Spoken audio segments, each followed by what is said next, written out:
Terima kasih buat pelayan Tuhan. Terima kasih buat jerih payah kalian tidak akan sia-sia. Haleluya. Semua katakan haleluya. Aduh, lemes. Sekali lagi semua katakan haleluya. Puji Tuhan. Selamat hari Minggu. Selamat kita berjumpa lagi. Di sini saya lihat ada orang baru, ya. Welcome home buat Hana. Welcome home juga buat teman-teman kita di sini. Puji Tuhan. Siap untuk mendengarkan firman Tuhan, Bapak Ibu? Aduh, lemas. Bapak Ibu apakah siap untuk mendengarkan firman Tuhan? Haleluya. Gitu kan saya juga jadi semangat. Teman-teman yang di belakang boleh maju ke depan, mungkin duduknya boleh di depan. Oke. Terima kasih. Oke, kita buka dalam Filipi pasal 2. Filipi pasal 2 ayat yang ke-5 sampai yang ke-7. Filipi pasal 2 ayat yang ke-5 sampai yang ke-7. Di sini kita akan berbicara tentang tema untuk bulan Maret ini adalah One Accord, satu kesatuan. Ayat pokoknya itu ada di Roma tadi, dan sekarang sub temanya ada di Filipi pasal yang kedua ayat yang ke-5 sampai yang ke-7. Saya tidak akan khotbah lama. Memang hari-hari ini situasi hujan, siang panas, sore hujan, siang panas, sore hujan. Selamat datang Kakak Ino. Siang panas, sore hujan. Dan akhirnya saya 2 hari ini meriang, menggigil. Nah, puji Tuhan sekarang udah agak mendingan. Kalau nggak beraktivitas pasti menggigil lagi. Kalau tadi main drum nggak. Jadi saya yakin semua karena Tuhan saya bisa berdiri di sini. Amin. Kita akan bacakan Filipi pasal 2 ayat yang ke-5. Saya aja yang akan bacakan, Bapak Ibu mendengarkan. Ayat 5. Hendaklah kamu dalam hidupmu bersama menaruh pikiran dan perasaan yang terdapat juga dalam Kristus Yesus. Ayat yang ke-6. Yang walaupun dalam rupa Allah tidak menganggap kesetaraan dengan Allah itu sebagai milik yang harus dipertahankan. Ayat 7. Melainkan telah mengosongkan dirinya sendiri dan mengambil rupa seorang hamba dan menjadi sama dengan manusia. Bapak Ibu, ayat 5 itu adalah, saya bacakan sekali lagi. Hendaklah kamu dalam hidupmu bersama menaruh pikiran dan perasaan yang terdapat juga dalam Kristus Yesus. Kita harus sama dengan Kristus. Kita harus sama dengan Yesus dalam pikiran, baik pun dalam perasaan. Dalam setiap aktivitas kita harus punya pikiran yang sama dengan Yesus Kristus. Pikiran Tuhan Yesus itu apa? Yang pertama adalah pikiran Tuhan adalah tidak mementingkan diri sendiri. Pada saat kita sama dengan Yesus Kristus, kalau kita ingin satu akord, satu kesatuan dengan Tuhan. Tujuannya apa sih kita satu kesatuan dengan Tuhan? Kenapa kita harus satu? Karena kalau kita berjalan sendiri, kita tidak bisa melakukan apapun. Dalam hari-hari ini, saya baca kemarin berita terbaru yang saya baca adalah sangat mengenaskan. Seorang bayi dititipkan di depan pagar dan dituliskan, kamu mau pelihara, terima kasih, kamu mau bunuh, tidak apa-apa. Berarti itu kan dari ibunya kan. kehidupan tidak makin baik. Saya baca lagi, negara Jepang dan Amerika sudah confirm resesi. Jadi negara yang kita anggap Bapak Ibu begitu luar biasa perekonomiannya jatuh juga. Maksudnya adalah kalau negara tersebut aja resesi, apalagi kita hidup di negara Indonesia yang utangnya makin lama makin banyak. Ya biarpun utang Indonesia itu sudah mencapai 10.000 triliun, tapi ada bangunan yang dibangun. Tapi kita melihat bahwa kita gak bisa satu kesatuan sama Tuhan. Kita gak bisa satu kesatuan sama Tuhan kalau kita tidak mempunyai pikiran yang sama dengan Tuhan. Pikiran yang sama dengan Tuhan yang pertama adalah tidak mementingkan diri sendiri. Tuhan Yesus datang ke dunia ini, Dia bisa saja menjadi Allah, itu adalah kan Yesus Kristus itu sendiri. Dia bisa saja menjadi seorang raja, dia terhormat. Dia bisa saja menjadi seorang jutawan. No, tapi dia datang ke dunia ini. Dia lahir di kandang yang hina. Dia tujuan hidup dia hanya untuk melayani. Banyak sekali di firman Tuhan disebutkan bagaimana Tuhan melayani, Tuhan melayani, Tuhan melayani, Tuhan memberikan mukjizat, Tuhan melayani. Tuhan tidak mementingkan diri dia sendiri. Kita harus mempunyai pikiran yang sama dengan Tuhan, tidak mementingkan diri kita sendiri. Saya secara jujur masih ada egois saya. Yang penting istri sama anak saya. Kadang-kadang kakak saya tidak saya pikirkan, jujur. Tapi saya melihat sosok idola saya adalah Tuhan Yesus. Bagaimana dia tidak mementingkan diri dia sendiri. Dia berada di posisi terendah. Dia menanggalkan egoisnya dia. Dia menanggalkan bagaimana kebanggaan dia, pride-nya dia. Dia membuat dirinya rendah. Saya jujur ya, kadang-kadang saya juga masih ada ego saya. Ya karena saya bergerak di bidang profesional dulunya. Setelah saya jadi hamba Tuhan, masih ada ego saya pada saat ketemu sama jemaat, Bapak Ibu. Misalkan contoh, jemaat ajak cerita atau sharing, ya kan, ketemu jam 11 siang. Saya udah jam 11 siang, terus jam 12 belum ada kabar.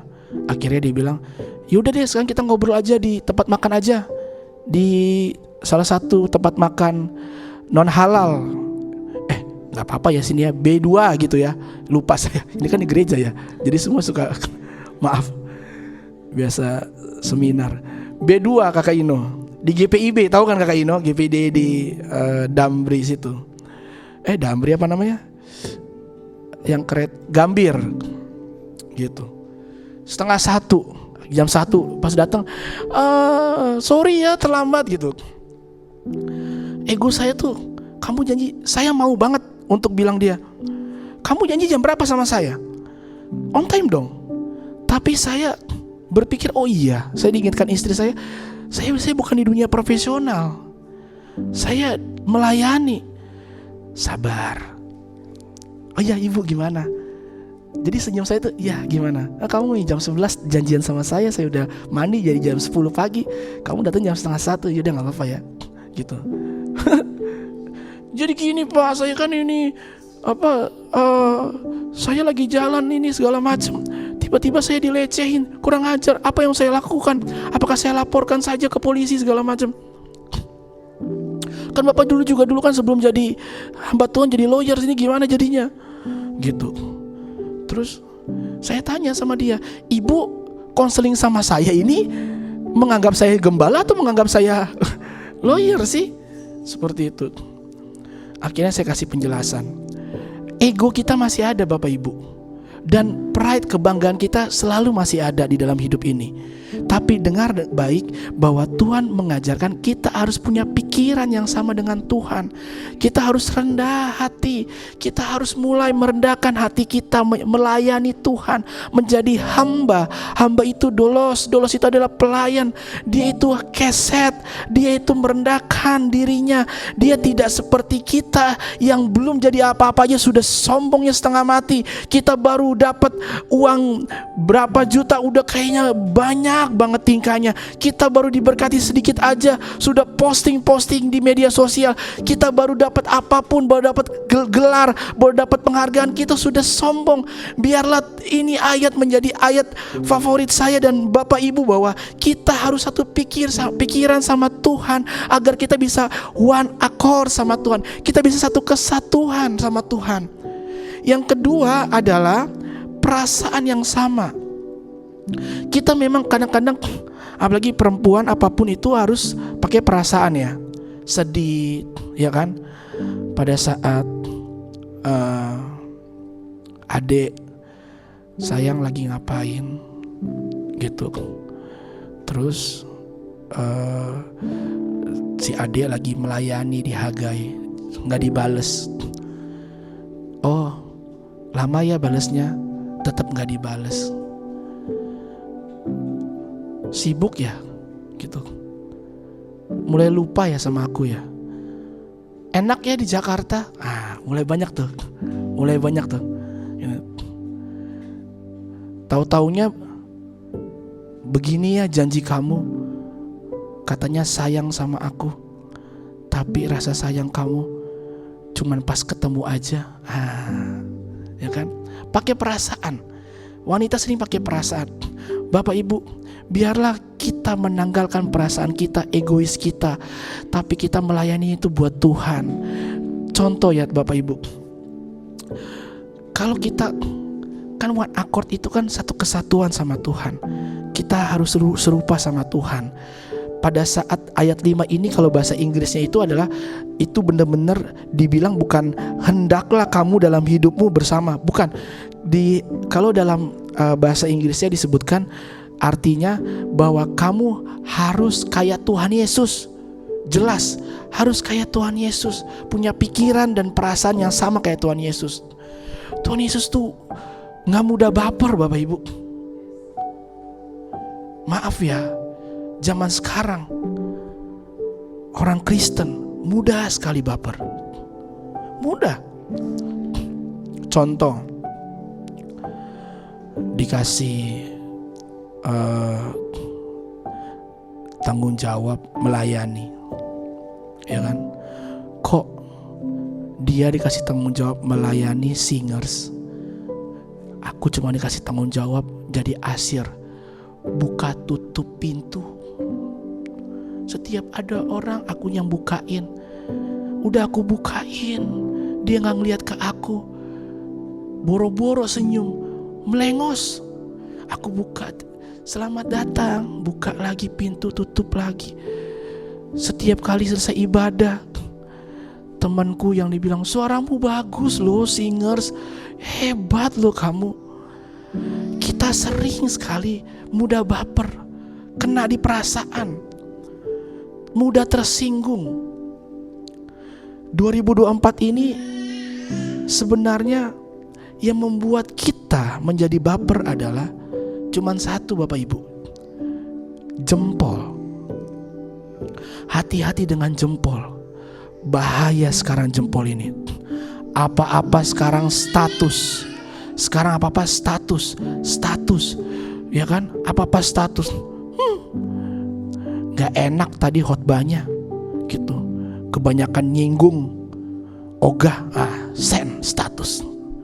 Apa-apa sekarang status. Bete, udah dikasih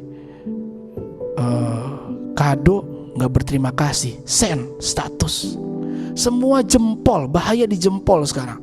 Jadi sekarang kalau banyak orang bilang hati-hati dengan mulut, saya tambahkan hati-hati dengan mulut dan jempol.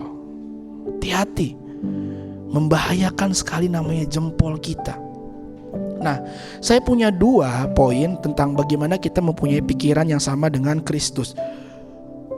Kita buka dalam 1 Korintus 2.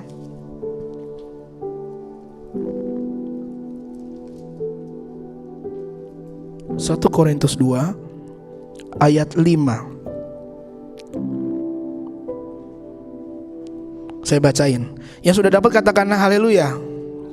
Haleluya. 1 Korintus 2 ayat yang kelima.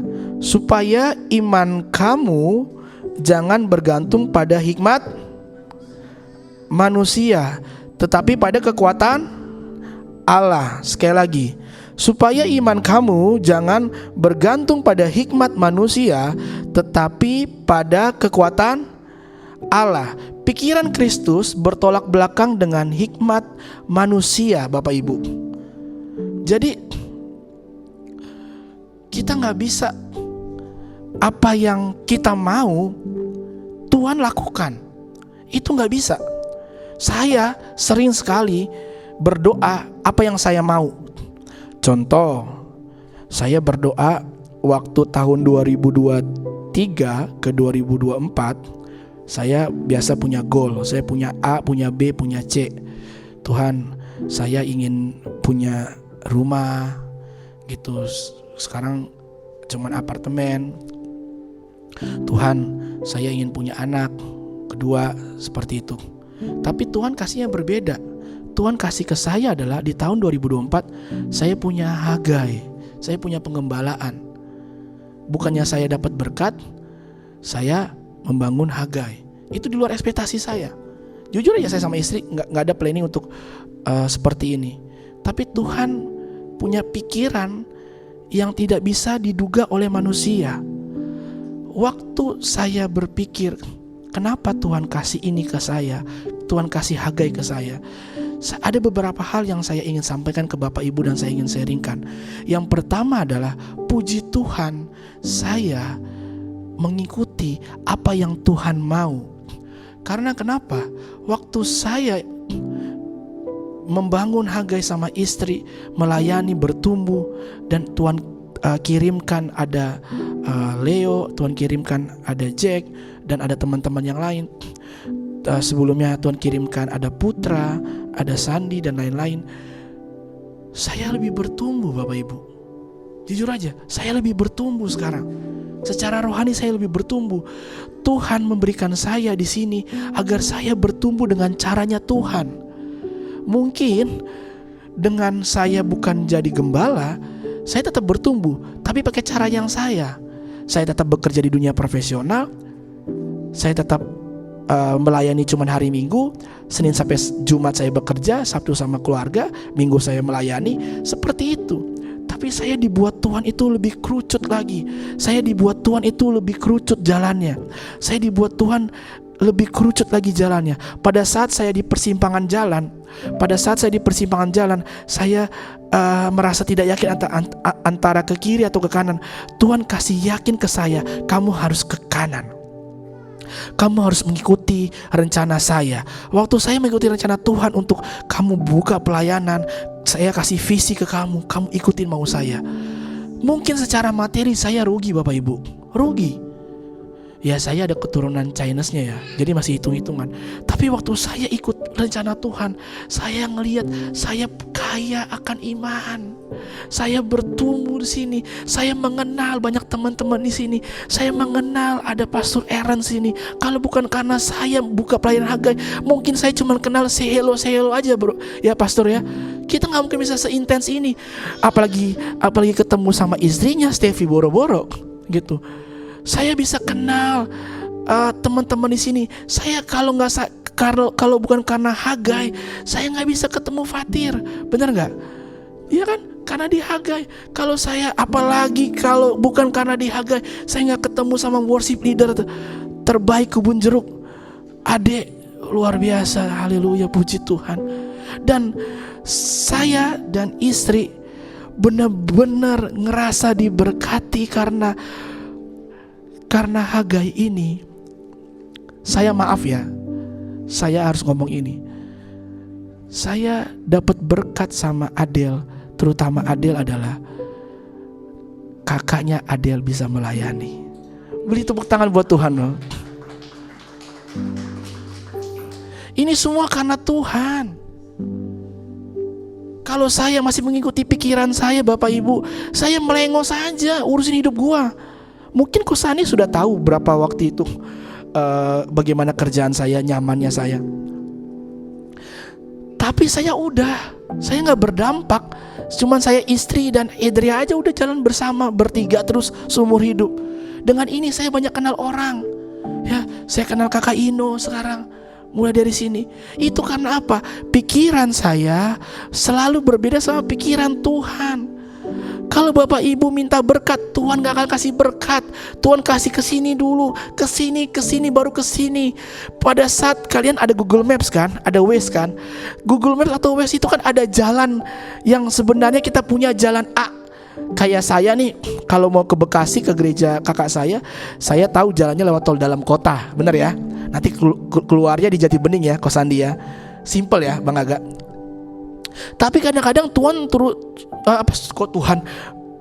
Waze, Google Maps suruh saya tuh lewat tol Jor, lurus dulu sampai ujung nih, keluar apartemen, terus mentok ke kiri, terus nanti ke kiri baru lewat tol Jor, nanti keluarnya di tol Jatiwarna. Kenapa waktu itu Waze suruh keluar di tol Jatiwarna? Karena kalau kita waktu itu lewat tol dalam kota, ada kontainer lagi jatuh. Tuhan itu lebih ngerti maunya kita tuh apa. Saya belajar banyak tentang pengalaman saya dengan Tuhan. Banyak, hampir 90% maunya saya itu tidak dijawab sama Tuhan. Langsung tidak. Saya jujur aja, saya gak ada kepikiran punya istri Adele. Ya kan? Saya ada si A, si B, si C. Setelah saya nikah sama Adele, saya masih bergumul dengan diri saya sendiri. Saya pernah ngomong sama Adele, kenapa harus Adele ya istri saya? Tapi waktu jalan tahun pertama, saya baru terbuka maksud Tuhan. Kalau bukan Adele yang jadi pendamping saya seumur hidup, mungkin saya bisa cerai. Jujur, pada saat saya lagi emosi, Adele meredakan. Pada saat Adele lagi emosi, saya tetap emosi. Gak bercanda. Saya juga reda. Jadi curhat ya. Haleluya. Ganti ilustrasi kayaknya adik ya. Lebih baik ganti daripada hal-hal yang tidak diinginkan nantinya. Puji Tuhan. Adek jangan ikutin ya. Adek mau nikah. Oke, kita lanjut. Yang kedua adalah ayat masih di 1 Korintus 2 ayat yang ke-14. 1 Korintus 2 ayat yang ke-14. Saya bacakan. Tetapi manusia duniawi tidak menerima apa yang berasal dari roh. Udah dapat kan semua? Oke. Tetapi manusia duniawi tidak menerima apa yang berasal dari Roh Allah, karena hal itu baginya adalah suatu kebodohan dan ia tidak dapat memahaminya. Sebab hal itu hanya dapat dinilai secara rohani.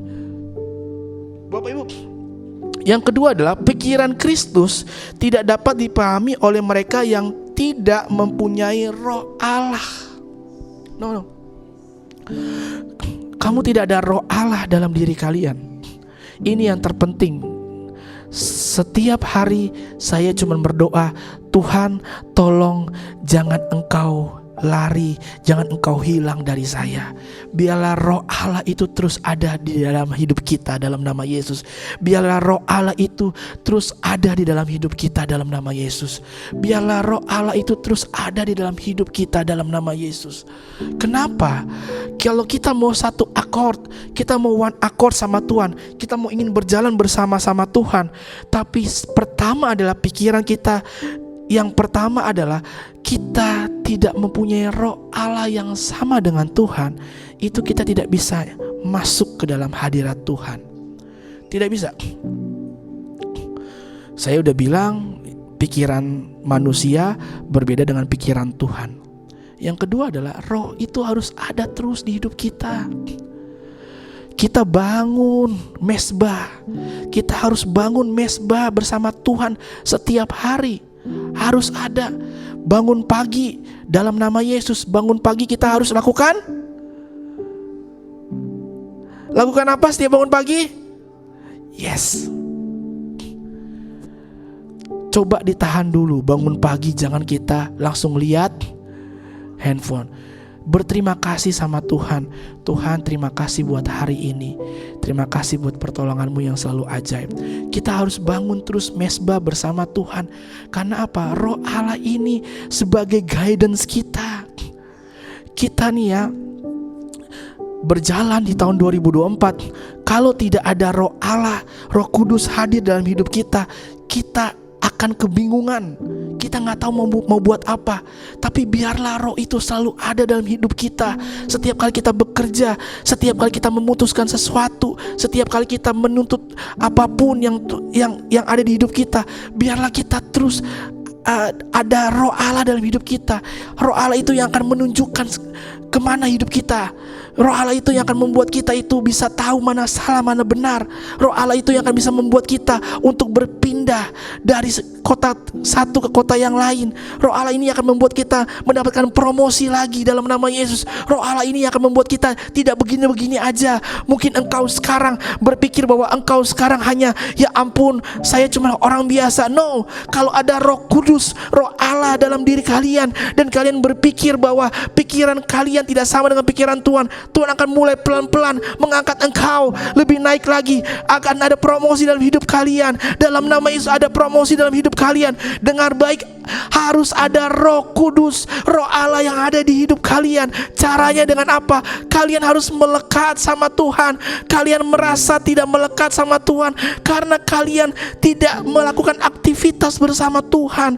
Kalian ngerasa bahwa kalian mampu tanpa Tuhan. Kalian selalu berpikir kalian mampu tanpa Tuhan.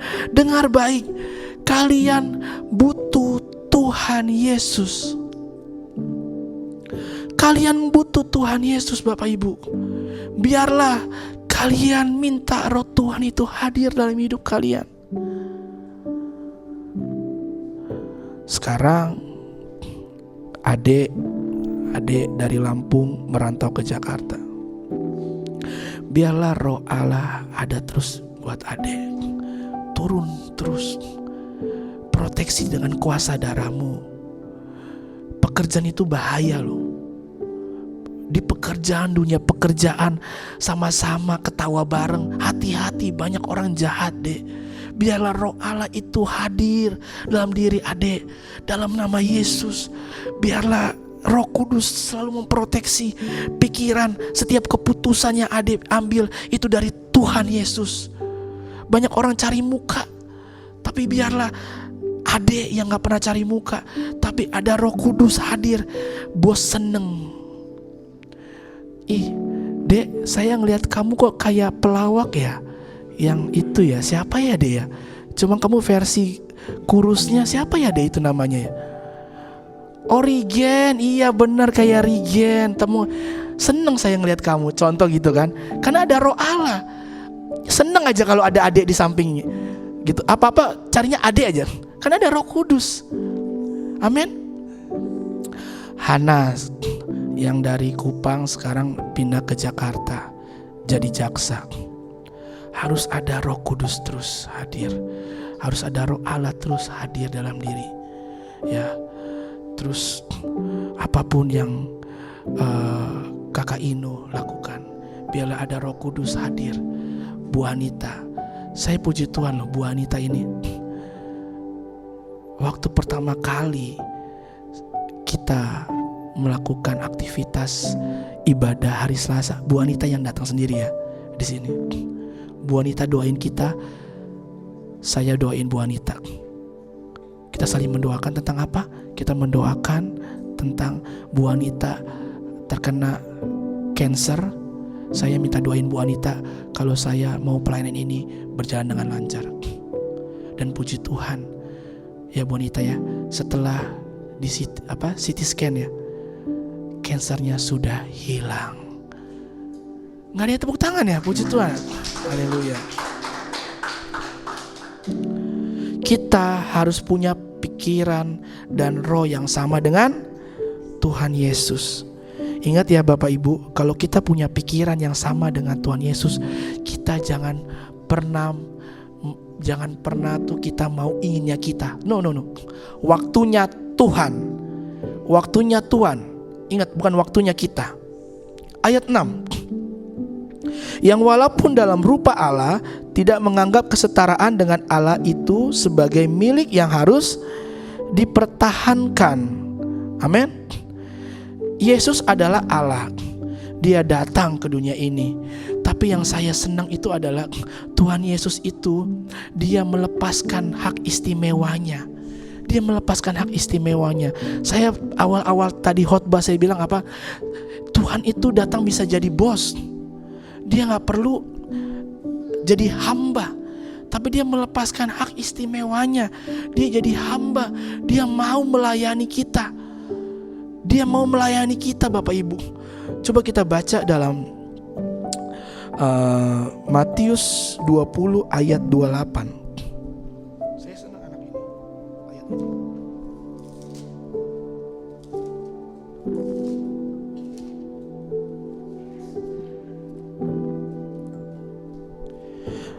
Udah dapat? Saya bacakan. Sama seperti anak manusia datang bukan untuk dilayani, melainkan untuk melayani dan untuk memberikan nyawanya menjadi tebusan bagi banyak orang. Saya ulang sekali lagi ya, mungkin pada belum dapat. 2, 3. Sama seperti anak manusia datang bukan untuk dilayani, melainkan untuk melayani dan untuk memberikan nyawanya menjadi tebusan bagi banyak orang.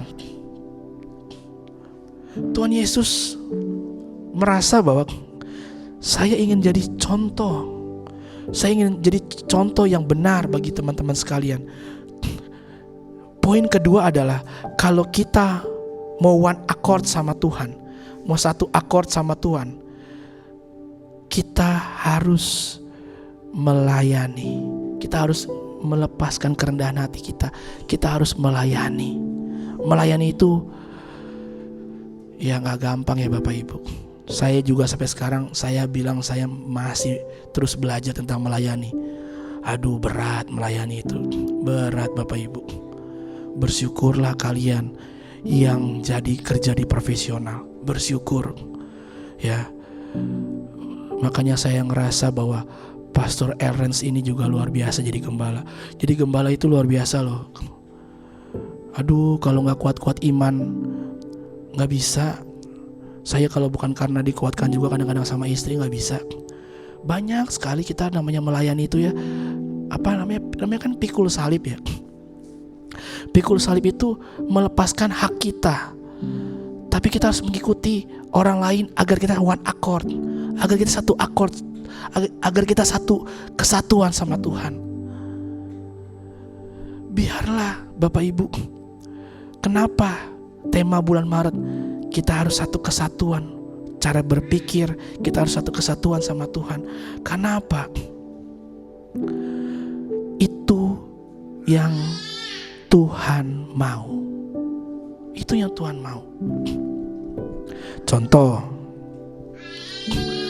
kalau kita gak one accord, satu kesatuan. Contoh ya, pemain musik. Aduh, saya kalau ngomongin kunci saya pun gak ngerti nih. Tapi saya gini lah, mungkin saya bisa dengar. Kalau si keyboardis Pastor Ernst main di F, terus si basis Leo main di mana Le? Main di apa? Di G. Kan gak satu nada ya, benar gak? Ya kan? Atau gini, keyboard, bass sama gitar sama sama vokalis WL sama, tapi si drumnya temponya beda. Kan gak satu kesatuan. Benar ya? Kayaknya masih belum mengerti. Saya pun juga jelasinnya juga kurang paham ya. Maaf. Oke. Mungkin contoh lagi, satu lagi, drum temponya sama, saya tetap berusaha, tenang aja. Keyboard tetap chordnya bagus, bass oke, mainnya gitar udah oke, nggak ada yang false. Nah, tapi worship leadernya salah nada, ya kan? Kan nggak enak di kuping. Kita sama Tuhan, kalau kita nggak satu kesatuan, tidak ada damai sejahtera turun, tidak ada. Bapak ibu maunya bapak ibu aja, seenaknya aja. Pokoknya kalau saya bilang A, saya maunya A. Gak pernah melepaskan hak, gak pernah melepaskan ego. Pokoknya ikut kemauan dan pikiran kalian sendiri. Pokoknya gua maunya A, kalau disuruh B gua gak mau. Berat. Melayani gak bisa seperti itu. Melayani itu kita harus bisa menanggalkan kerendahan hati. Kita harus menanggalkan, kita punya pride. Nah itu bahasanya, pride kita harus rendahkan. Gak bisa kita namanya melayani itu kalau kita masih meninggikan ego, gak ada yang turunin ego. Tidak bisa. Itu pun gak cuma melayani, karena menurut saya itu melayani bukan cuma di gereja. Pada saat berumah tangga, kalian tidak bisa menurunkan ego, tetap berat. Pada saat di kerjaan, di kantor, pada saat kita ngerasa benar, tapi si pimpinan bilang salah, kita gak bisa menurunkan ego. Kita bilang enggak, bos yang salah, saya yang benar. Percaya saja, besok ada surat di meja kalian. Kau yang salah, awak yang benar. Kelar. Kita harus nurunin ego. Aduh, Tuhan Yesus tuh menurunin egonya tuh udah luar biasa dahsyat. Saya mah kalau mau kasih ilustrasi langsung Tuhan Yesus, gak mau yang lain. Tuhan Yesus pada saat dia menyembuhkan orang buta di Betsaida, Tuhan bilang apa? Ayo pergi ke kota, jangan di sini. Ayo keluar, ya. Setelah sampai di luar, baru dia sembuhkan. Setelah dia sembuhkan, dia bilang apa sama orang buta di Betsaida? Kamu jangan pergi lagi ke dalam. Kalau orang lain, Bapak Ibu, pasti, yakin saya, kalau orang lain pasti ngomong apa? Kalau orang lain pasti ngomong apa? Bro, sis, saya udah sembuhin kamu, ya. Bolehlah kamu ngomong ke dalam. I yang sembuhkan kau, ya. Biar gua agak-agak ada namanya sedikit.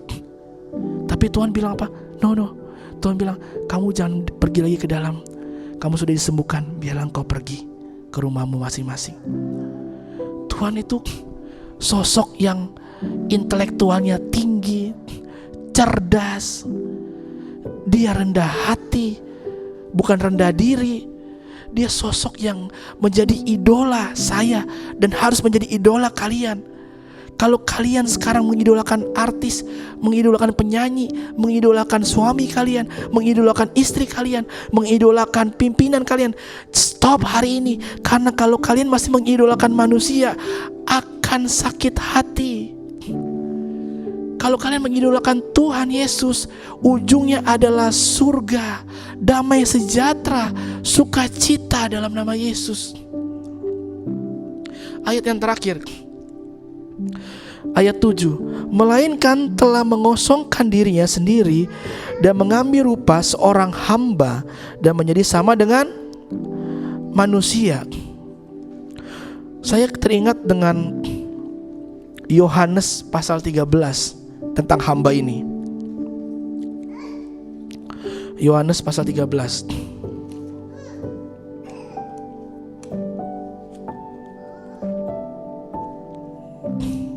Yang sudah dapat katakan haleluya. Sudah dapat? Ini ayat terakhir, Yohanes pasal 13.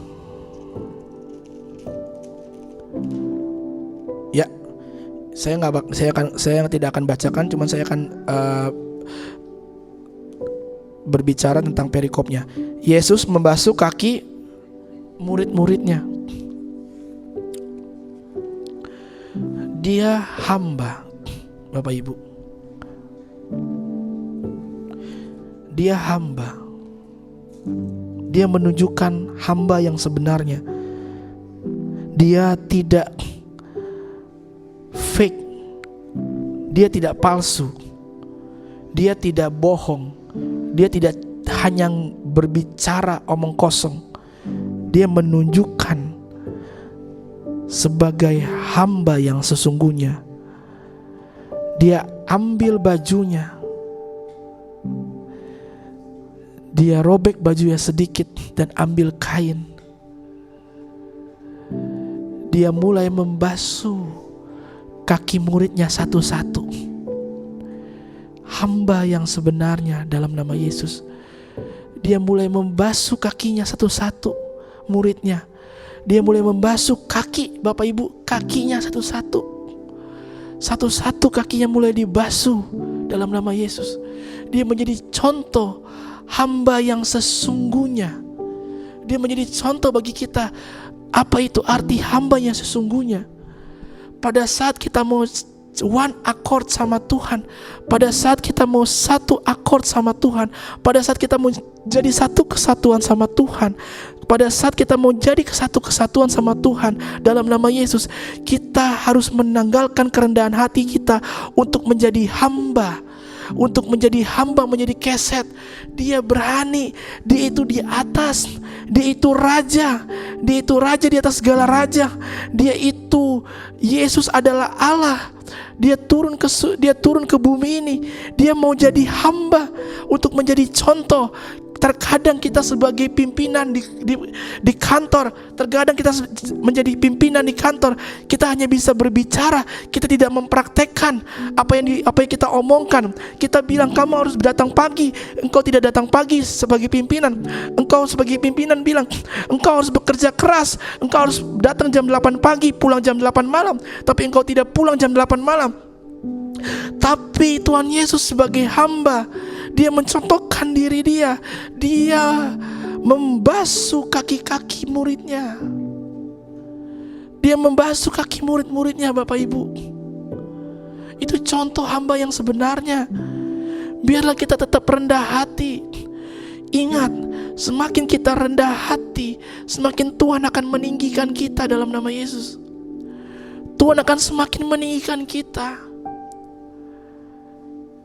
One accord. One accord berbicara tentang apa, Bapak Ibu? One accord berbicara tentang satu kesatuan. One accord berbicara tentang kita mempunyai pikiran yang sama dengan Tuhan. Saya minta tolong Pastor Ernst untuk maju ke depan. One accord itu berbicara tentang satu kesatuan sama Tuhan. Pikiran kita tidak sama dengan pikiran Tuhan, tapi percaya saja pikiran Tuhan mendatangkan damai sejahtera dalam nama Yesus. Kita harus punya roh yang ada di dalam hidup kita. Pada saat kita mempunyai pikiran yang kita ikut apa maunya Tuhan, Tuhan mau bawa kita kemana, tapi percaya saja ujungnya membentuk kita untuk lebih menjadi berkat. Pada saat kita dibentuk oleh Tuhan, pada saat kita dibentuk oleh Tuhan, Tuhan maunya ke kanan, kita ikut ke kanan. Memang terasa siksa banget. Kenapa Tuhan tidak suruh saya lurus? Tuhan suruh saya ke kanan. Memang berat sekali. Kok siksa sekali? Kok berat sekali? Tapi percaya saja, Tuhan lebih tahu isi hati kita. Tuhan yang menciptakan kita dari lahir. Pada saat Tuhan mau kita ke kanan, ada maksud Tuhan yang sangat baik untuk kita bisa bertumbuh. Pada saat bejana kita dihancurkan, kita harus yakin itu membuat bejana yang baru di hidup kita. Pada saat kita disuruh ke kanan, kita ikut saja ke kanan, karena percaya saja pikiran Tuhan itu baik, tepat pada waktunya. Pikiran Tuhan itu tidak pernah salah. Saya bukti, saya ikut maunya Tuhan. Tuhan mau saya keluar dari zona nyaman.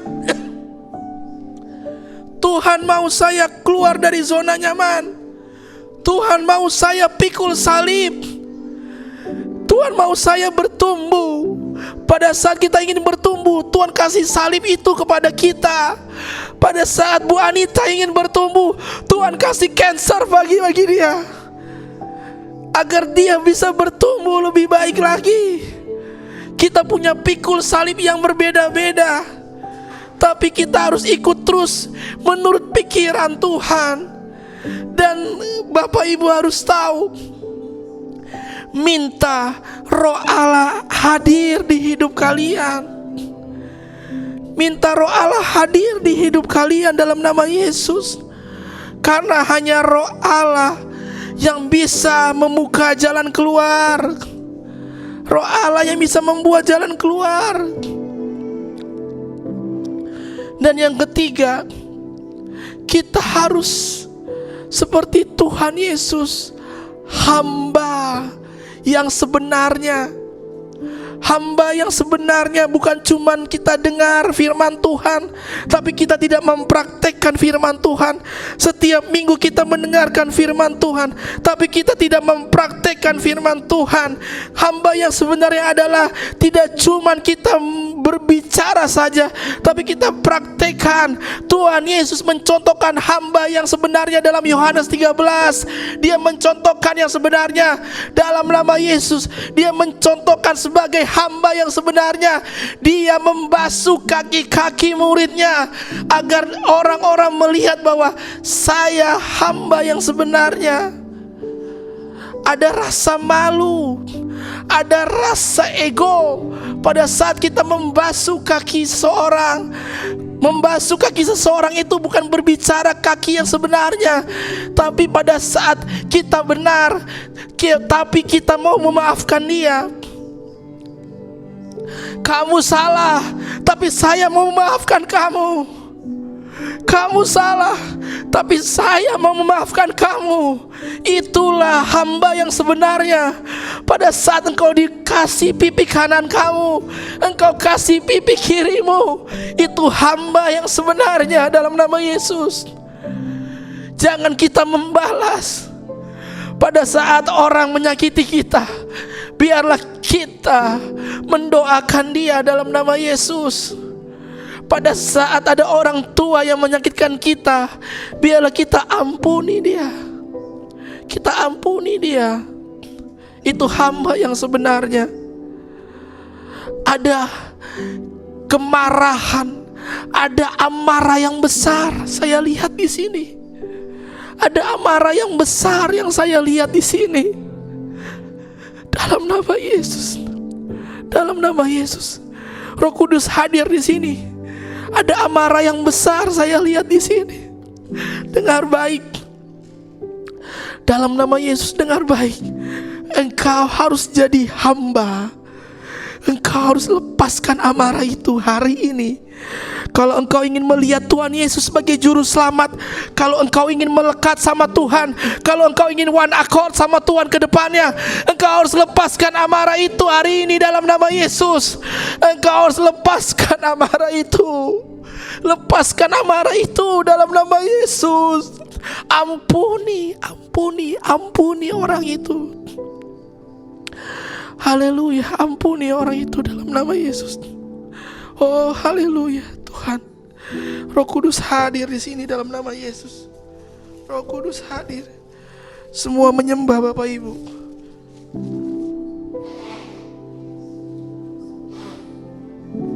Dalam nama Yesus, kita harus satu akord sama Tuhan.